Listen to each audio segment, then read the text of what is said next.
When I opened my eyes again, I was back on the very first day I received that mysterious deposit. It all started when I was at my lowest, broke, hungry, and wondering if I would be evicted by the end of the week. Then, a single dollar appeared in my bank account. I remember thinking it was a glitch or perhaps some anonymous soul throwing a penny into my wishing well. I didn't waste time questioning it. I used that dollar to buy a pack of instant ramen just to stop the cramping in my stomach. But the next day, the balance grew to $2. On the third day, it was $4. By the 15th day, the number on my screen had ballooned into a staggering $32,768. That was the moment the reality of the situation hit me like a physical blow. The money was doubling every 24 hours. This wasn't a gift from a friend. Nobody I knew had that kind of capital or that kind of sense of humor. Terrified of the legal implications, I stopped spending. I practically sprinted to the bank, my heart pounding against my ribs, demanding to know where the wire transfers were coming from. The teller looked at me like I was confused. She told me my balance was zero. No deposits, no withdrawals, no history. That's impossible, I shouted, showing her my phone screen. She just sighed, flagged a security guard, and had me escorted out as if I were some stranger playing a prank. I could wrap my head around it. The app updated every day at midnight like clockwork. I tried tracing the source, but there was no routing number.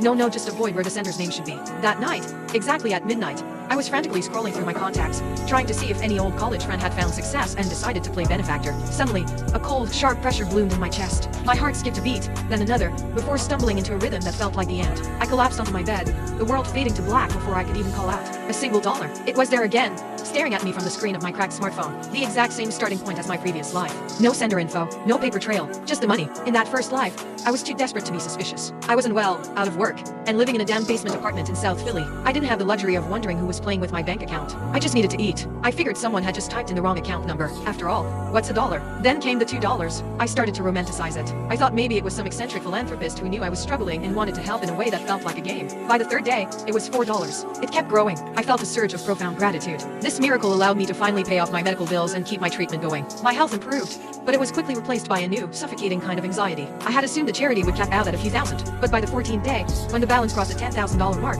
the scale changed. I told myself I'd work hard and pay it back eventually. After a brief internal struggle, I used the money to find my way out of that basement. I signed a lease on a sun-drenched apartment and bought a few professional outfits.